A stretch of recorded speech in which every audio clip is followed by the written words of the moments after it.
এখন প্রশ্নটা হচ্ছে সমস্যাটা কি? কাজ নাই, রোজগার নাই, খাদ্য নাই, অর্ধাহার অনাহার মৃত্যু, সন্তান বিক্রি, রেশন কার্ড বন্ধ। কোথায় হচ্ছে সবচেয়ে বেশি? সারা ত্রিপুরায় সবচেয়ে বেশি হচ্ছে এডিসি অধ্যুষিত এলাকা, এর মধ্যেও বিশেষ করে সীমান্তবর্তী এলাকার উপজাতি অংশের মানুষ যেখানে বসবাস করে। সিরিয়াস ঘটনা, একটি কথা নাই। চাকুরির দিকে নূতন পদক্ষেপ নেবেন, আগেরটাও বলেছে, এখানেও বলেছে। চাকরি তো ছটাই করে দিচ্ছে, ঘরে ঘরে চাকরি কোথায়? 50,000 শূন্য পদ এক বছরে পূরণ করুন, কোথায়? 10,323 লাঠিগুলি নিয়ে নেওয়ার ব্যবস্থা। মুখ্যমন্ত্রীর বাড়ির সামনে কি ঘটনা ঘটেছে? তো মুখ্যমন্ত্রী ব্যঙ্গ করে যে ভাষায় পাবলিকলি বক্তৃতা করেন, অমানবিক মনে হয়েছে আমার। আমি জানতাম না তিনি যে এইভাবে বক্তৃতা করেছেন।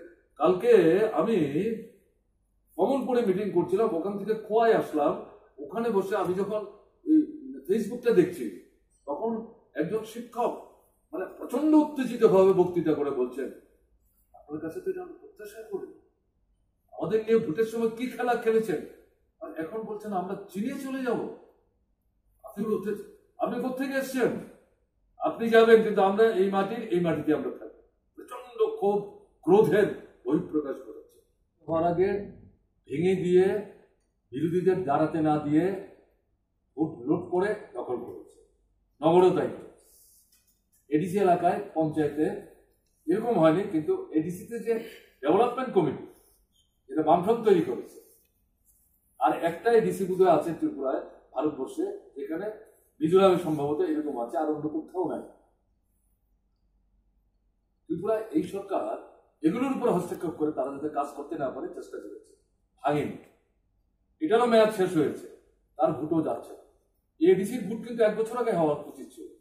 ভোটে না গেলে এই ভোটটা তারা আটকে রাখার চেষ্টা করতে, প্রশাসক দিয়েই চালাবার চেষ্টা করতে। হয়তো মানুষ তাদের উপর বিশ্বাস হারাচ্ছে, এরাও মানুষের উপর আস্থা রাখতে পারছে না। এরা নিজেরাই জানে তাদের ভোটে কিভাবে তারা সরকার হচ্ছে। কিন্তু কোর্ট যেহেতু বলেছে যেতে হচ্ছে। এখন আপনি যে প্রশ্নটা করছেন, তার ভিত্তিতে যেটা বলা, লোকসভা ভোট কি হয়েছে, 50% মানুষ ভোট দিতে পারেনি, চালিয়ে করে 2টো আসন নিয়ে গেল। আমাদের 2জন প্রার্থী বারবার আক্রান্ত হয়েছে, এগুলো তো উঠেছে। এবং লোকসভা নির্বাচনের ইতিহাসে কোন একটা পার্টিকুলার কনস্টিটিউয়েন্সিতে একসাথে শতাধিক বুথে, যদি আমরা দাবি করেছিলাম নতুন করে পুরোটা হোক, না হলেও এরাই স্বীকৃতি দিলেন আমাদের অভিযোগ কতটা সত্য ছিল।